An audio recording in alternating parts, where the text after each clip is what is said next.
The rain had been falling since dawn, soaking the narrow streets and turning the sidewalks into slick mirrors.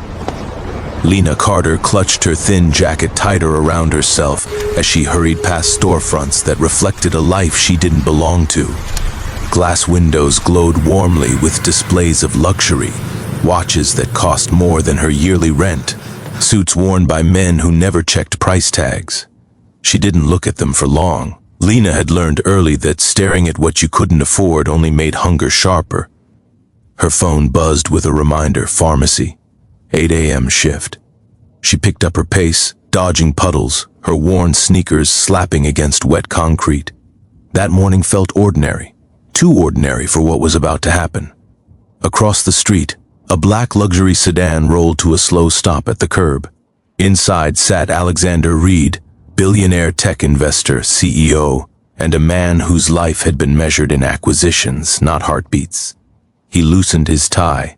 Irritation etched across his face as his driver stepped out to take a call. Alexander hadn't slept. Another board dispute, another hostile takeover, another night convincing himself that stress was just part of winning. A sharp pain bloomed behind his eyes. He dismissed it instantly. He always did. Lena exited the pharmacy 10 minutes later, bag over her shoulder. Her shift finished early due to a delivery delay.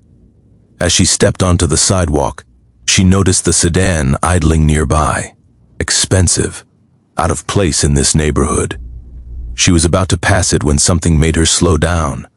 The man inside had gone still, too still. At first, she thought he was simply staring ahead, lost in thought like so many exhausted men she'd seen. But then she noticed his hand, clenched tight against his chest, knuckles white, breath shallow and uneven. Her heart skipped. No, she thought. Not here. She hesitated. People like him didn't need help from people like her. That was the rule the world had taught her over and over. But something in his face, pale, strained, almost frightened, cut through her hesitation. She moved closer. Alexander's vision blurred, the pain sharpened, radiating down his arm. His mouth opened, but no sound came out. He reached for the door handle, but his strength was draining fast. Then he saw her, a young woman, wet hair pulled into a messy braid, cheap jacket, concern in her eyes, not fear, not curiosity, but urgency. She knocked once on the window, hard. "Sir," she said, voice steady but firm. "Can you hear me?" He tried to nod. It barely happened. That was enough. Lena didn't panic. Panic wastes time. She opened the car door without waiting for permission, her movements quick and deliberate. "You're having chest pain," she said. Not a question. Don't try to speak. Focus on breathing. She glanced around, spotted the driver across the street still on his phone, and raised her voice. "Hey, call an ambulance, now!" The driver froze, then ran. Lena turned back to Alexander. His breathing was erratic, his skin clammy. She remembered her father's face, how he'd looked when help had come too late. Not again. She lowered herself slightly so they were eye level. "Sir, listen to me. Slow breaths. In through your nose, out through your mouth. Follow me." She demonstrated, exaggerating her movements. He tried, failed, tried again. Alexander didn't know who she was, only that her voice cut through the pain like a rope thrown into dark water.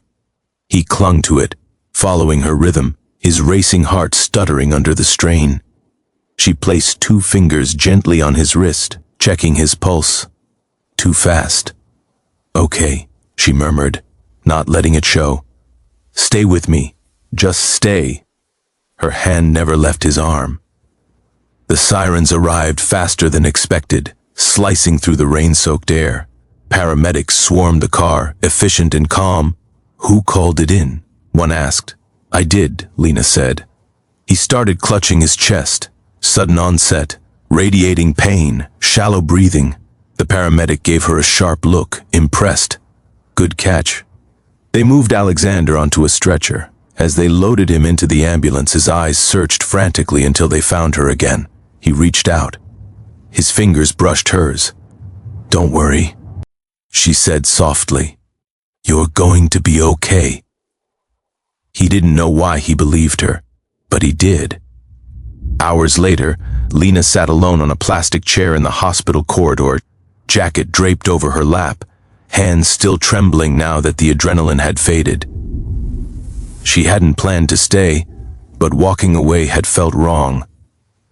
A doctor finally approached her. "You saved his life," he said plainly. "Another few minutes, and the outcome could have been very different." Lena swallowed. He's stable, resting." Relief hit her like a wave. "Thank you," the doctor added. "Most people would have walked past." She looked down at her hands. "I almost did." When Alexander woke later that night, the first thing he remembered wasn't the pain, it was her eyes, and the quiet certainty in her voice when everything else had been falling apart. "I'll keep the pure story flow, no part-ending lines, no meta-text, no scene labels, just continuous narrative." When Alexander Reed opened his eyes again, the ceiling above him was unfamiliar, too white, too quiet. Machines hummed softly around the bed, their rhythms steady, almost comforting. For a moment he thought he was still dreaming. Then the ache in his chest reminded him otherwise. A nurse noticed his eyes fluttering open and stepped forward immediately. "Mr. Reed, welcome back. You're in the cardiac unit. You've been through a serious event, but you're stable now." He swallowed, throat dry. "The woman," he rasped. "Where is she?" The nurse smiled gently. "You mean the young woman who helped you before the ambulance arrived?" "Yes." His voice was firmer now. She stayed for a while," the nurse said, "but she left before you woke up. Didn't give a name." Alexander frowned. No name. That unsettled him more than the 4 lines in heart monitor ever could. The next day passed in a haze of doctors, tests, and concerned executives trying to disguise their panic behind calm professionalism. His assistant, Claire, stood at the foot of the bed with her tablet, updating him on postponed meetings and emergency board decisions. "Cancel everything for the rest of the week," Alexander said flatly. "And find her." Claire blinked. "Find who?" "The woman who saved me. The one at the car." Claire hesitated. "We don't have her information." "Then get it." His tone wasn't angry. It was absolute. Across town, Lena Carter returned to her routine as if nothing extraordinary had happened. The same tiny apartment with peeling paint. The same cracked mirror. The same counting of coins before buying groceries. She hadn't told anyone what happened. There were moments in life you kept to yourself, not because they weren't important, but because no one else would understand them. At work, she restocked shelves, rang up customers, and pretended the image of that man's face didn't keep replaying in her mind. Pale, vulnerable, alive. That last part mattered. Alexander insisted on being discharged early, much to his doctor's annoyance. He promised life. Style changes he hadn't yet decided how to make, signed papers, and walked out of the hospital with a strange emptiness in his chest that had nothing to do with his heart. The city felt different now, fragile. He sat in the back of his car staring out the window as buildings passed by. "Take me back," he told the driver. "Back where, sir? Where it happened?" The driver stopped the sedan at the same curb. The rain had dried, but the memory was vivid. Alexander stepped out slowly, ignoring the ache in his body, scanning the street like a man searching for something he'd lost. He walked into the pharmacy across the street. The cashier looked up. "Can I help you?" "Yes," Alexander said. "I'm looking for a young woman, brown hair. Works here." The cashier's eyes widened. "Lena? That might be her," he said. "Is she here?" She just finished her shift. Disappointment flared, but so did relief. She was real, not imagined. 3 days later, Lena was walking home when a sleek black car pulled up beside her. She stopped. Every instinct told her to run. The window rolled down, and there he was, alive, looking at her like she was something precious and unbelievable. Her breath caught. "I've been looking for you," Alexander said. She stared at him, heart pounding. You shouldn't be walking around." A corner of his mouth lifted. I had a very good teacher. Silence stretched between them. I wanted to thank you, he continued. Properly. She shook her head. You don't owe me an I thing. I just did what anyone should. No, he said quietly. Most people didn't. She didn't know how to respond to that. They sat on a park bench minutes later, an unlikely pairing. Billionaire and pharmacy clerk separated by worlds but bound by a single moment. I don't even know your name, he said. Lena. Alexander. She nodded. I know. That made him smile. You saved my life, he said again, slower this time. I need you to understand that. Her fingers curled into her sleeves. I didn't think. I just acted. That's what saved me, he replied. When he finally stood to leave, he hesitated. Can I see you again? She looked up, surprised. Why? Because, he said honestly, everything I thought mattered didn't, until you knocked on that window. She didn't answer right away.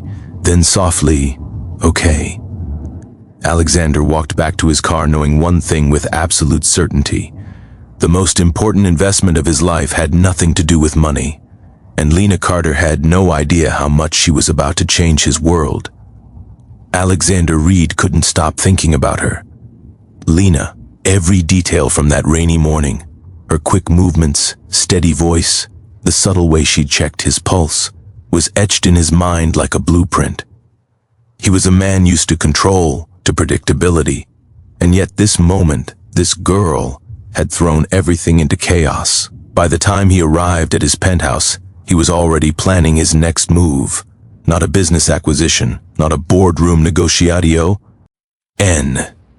He needed to find Lena, to know her, to understand how someone from a completely different world could have saved him. Lena, on the other hand, was entirely unaware of the storm brewing in Alexander's life.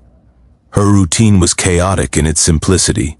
Morning shift at the pharmacy, short walk home, dinner of leftovers, sleep, repeat. She didn't know billionaires existed in a way that could touch her life personally. Until Alexander appeared outside her apartment, raincoat clinging to his suit, looking absurdly out of place. Emily, he called mistakenly, testing the waters. She jerked back, startled, shaking her head. Lena, she corrected, clutching her bag. You shouldn't be here. I need to see you, he said simply, eyes locked on hers. It's important. You saved yourself. I didn't do anything special, she said, taking a cautious step back. Now, if you'll excuse me, please, he interrupted gently. Just 5 minutes. That's all I'm asking. Against her better judgment, Lena led him to a nearby bench in the park. She kept her hands wrapped around her jacket, stiff, defensive. You were not like anyone I know, Alexander started, his voice low, careful. You didn't panic, you didn't hesitate, and you saved me. She shrugged. Anyone would have done it if they were paying attention. I just acted, that's all. No, he said firmly. Most people wouldn't have. They would have walked away. They would have called it someone else's problem. You didn't. That's rare. That's why I needed to find you. Lena looked down, unsure what to say. People like Alexander weren't supposed to notice her.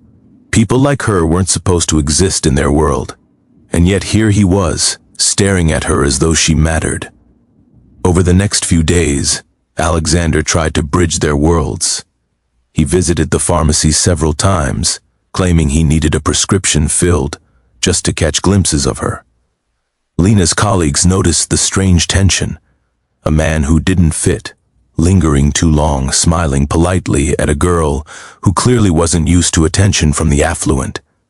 She tried to avoid him, ducking into stock rooms, working late or stepping outside when she felt he might appear. But Alexander was persistent, though never overbearing. There was something in his approach that drew her in, a quiet respect, a careful patience.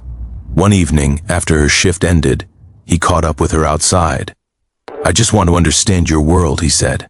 Not as a businessman, not as a billionaire. I want to understand how you live, how you think, how you survive. Lena blinked. Survive? That's That's not really something you can understand unless you've lived it, and I doubt you have.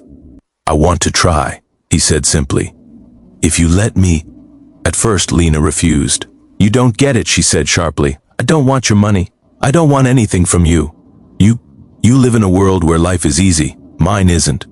You can't just walk in and fix things. I don't want to fix things, he said, leaning closer. I want to see the truth. I want to learn, and I want to repay you, even if it's just by being present. Her heart pounded, not from fear, but from the intensity of the moment. He was calm, yet insistent, observant, yet respectful. Dangerous in the sense that he disrupted everything she had built for herself through grit and stubbornness. Reluctantly, Lena began letting him accompany her on her daily routines. She showed him the cramped apartment she shared with a roommate, the long lines at the grocery store, the alley shortcuts she took to avoid being late to her shifts. Alexander observed quietly, occasionally asking questions, never judging. The contrast was staggering. Her life was measured in bills, small victories, and missed opportunities. His world, polished, abundant, limitless, felt foreign, and yet for some inexplicable reason, he didn't flaunt it. He simply existed beside her, learning from her, absorbing every detail without intrusion. One afternoon, as they sat on a stoop eating street food she bought with change she counted carefully, he asked, "Do you ever dream of more?" "Of what?" she asked, suspicious. "Anything," he said. "A life without constant worry. A life where you don't have to calculate every move." Lena looked at him, eyes narrowing. "And you? You live in a world where everything's given to you. You don't know what it's like to scrape by, to risk losing everything at any moment. Don't pretend you can understand me. I'll never fully understand," he admitted. "But I want to try, and maybe I can help if you let me." She laughed softly, bitterly. "Help? You have no idea what that word means in my life, and maybe that's why I need to be here," he said quietly. By the end of the week, Lena realized something startling. Alexander's persistence wasn't about control or arrogance. It was about curiosity, respect, and a willingness to see life from a perspective that he had never known. And despite herself, she began to trust him, slowly, cautiously, tentatively. She didn't know where this would go. She didn't know if it could last, but one thing was certain. The girl who had saved the billionaire's life had inadvertently changed her own, and she couldn't ignore it. The next morning, Lena was walking to work when her phone buzzed. A text from Alexander appeared. "Can you meet me? Urgent."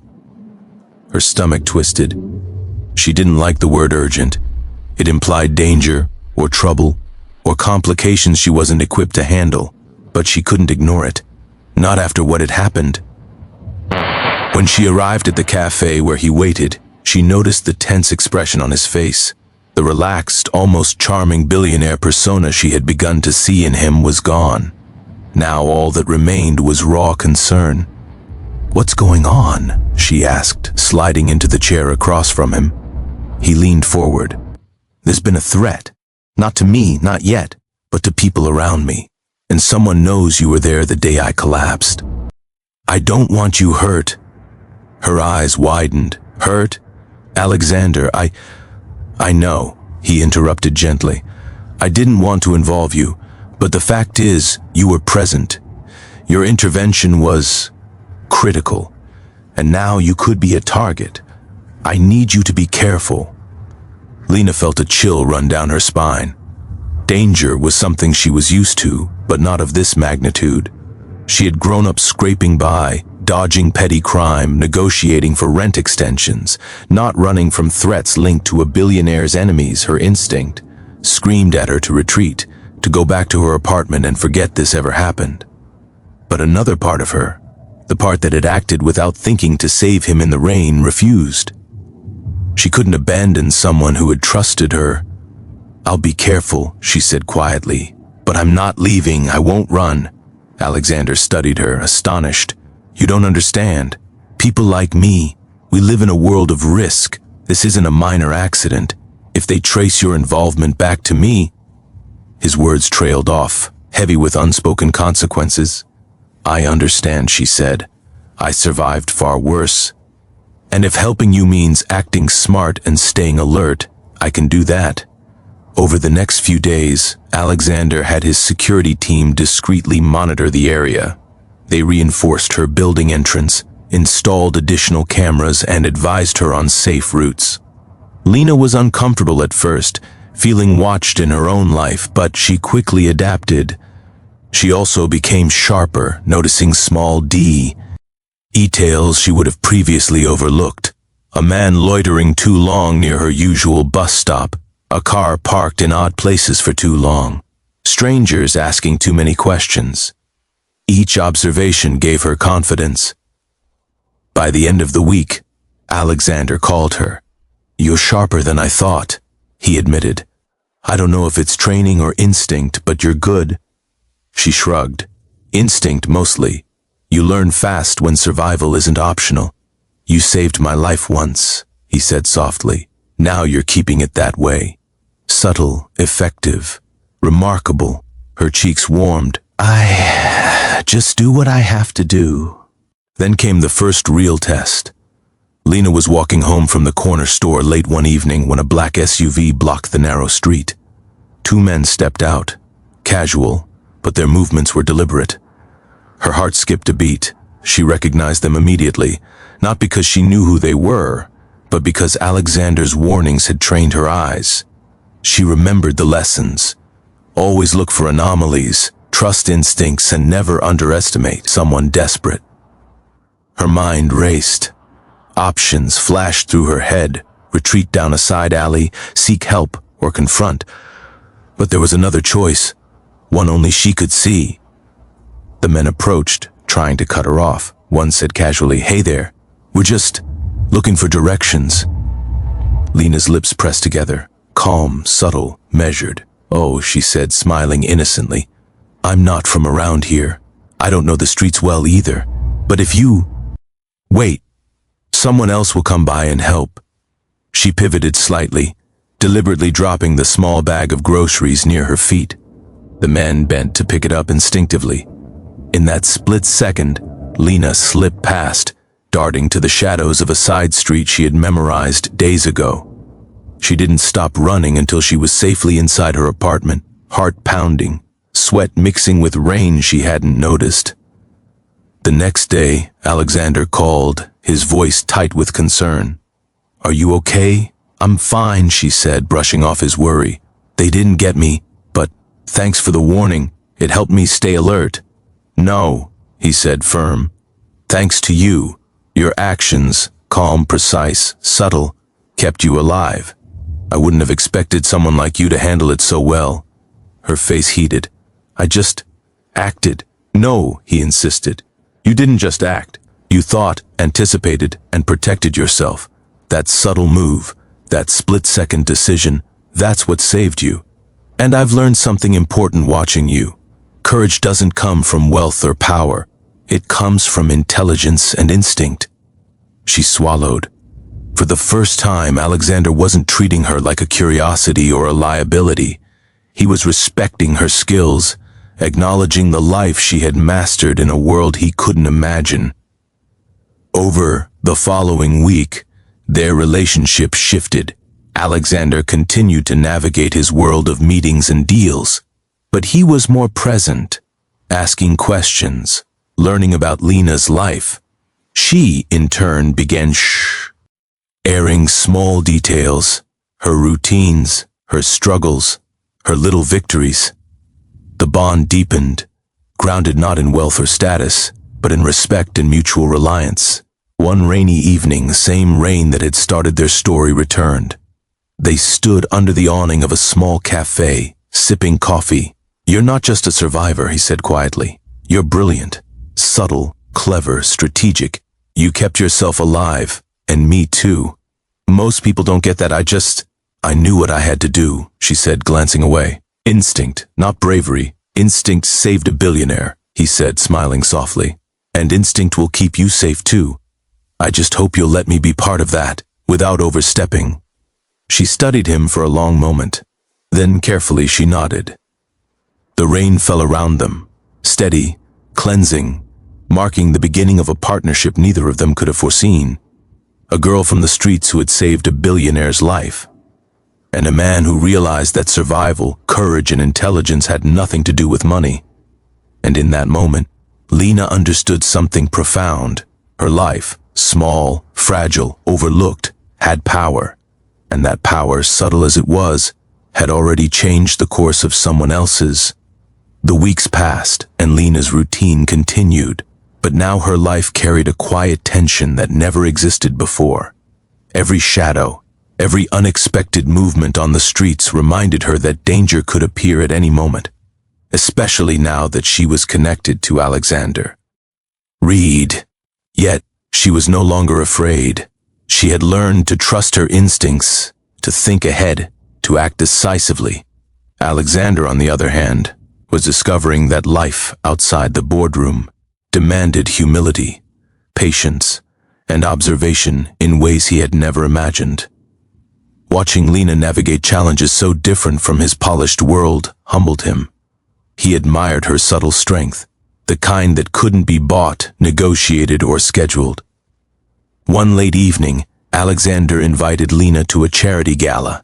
It was a lavish event, glittering chandeliers, a sea of expensive dresses, and the hum of conversations about investments, philanthropy, and influence. Lena hesitated. "I don't belong here," she said softly. "I'll just make a mistake, draw attention." Alexander looked at her seriously. "You belong here because I asked you.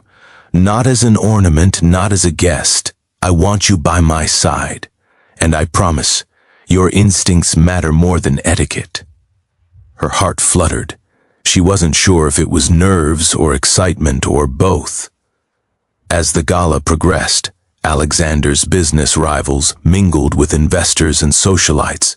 He was used to it, the smooth smiles hiding sharp intentions, but Lena quickly noticed subtle cues he had missed. A man lingering too close when he wasn't being invited, an overly attentive server, a subtle whisper behind a hand. Her training in survival and observation kicked in. She tugged lightly at Alexander's sleeve. "That man," she whispered, "he's watching you, too carefully. I don't think he's here for small talk." Alexander followed her gaze. "Good eye," he murmured. "Stay close." When the man approached with a smile that didn't reach his eyes, Lena subtly shifted her position, putting herself between him and Alexander. She didn't move aggressively, didn't alarm anyone, but her body language sent a clear message. Not here. Not now. The man paused, eyes narrowing, then moved on after a slight, confused glance. Alexander's jaw unclenched. "You just saved me again," he said quietly, awe in his voice. Lena shrugged, smiling faintly. "I don't know about saved, but maybe prevented a headache." After the gala, Alexander insisted on walking her home. Rain had begun again, soft and steady, reminiscent of the morning they first met. They walked side by side, neither speaking for several blocks. Finally, he stopped. "Lena, do you realize what you've done?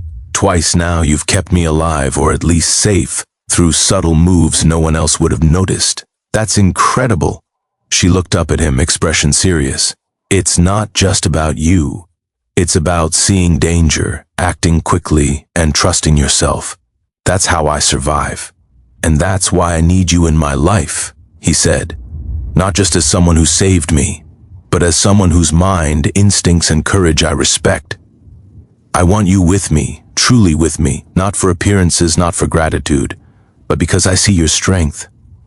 Her heart raced. "Alexander, I don't know what to say."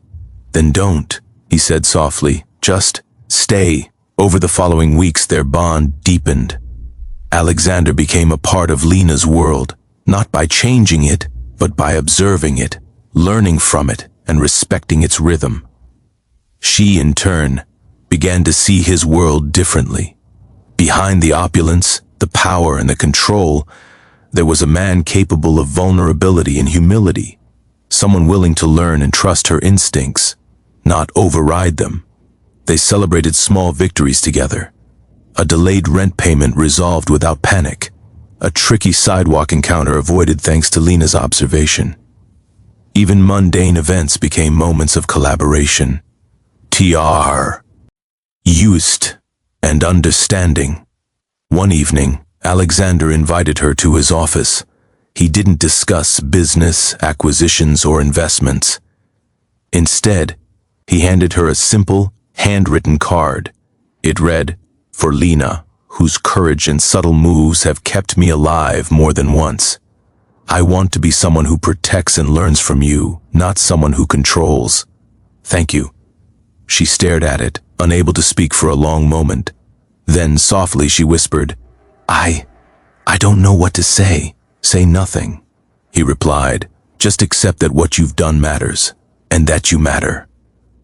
Her eyes welled with tears, not from fear, not from joy, but from the overwhelming acknowledgement that someone in a world so far removed from hers truly saw her. Weeks later, a more serious situation arose. Alexander's company faced threats from a rival seeking to undermine a major deal. Lena's sharp instincts detected subtle signs.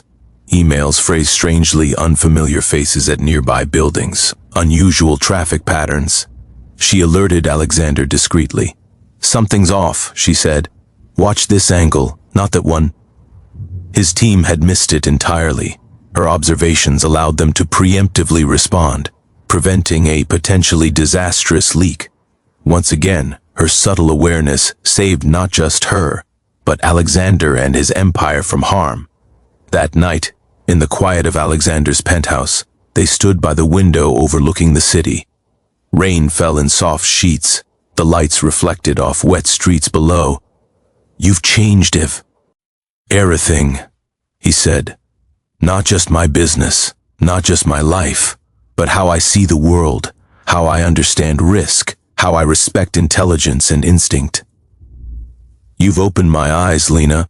She shook her head, a faint smile tugging at her lips. "I didn't mean to. I just do what I have to do to survive." He reached for her hand, holding it carefully.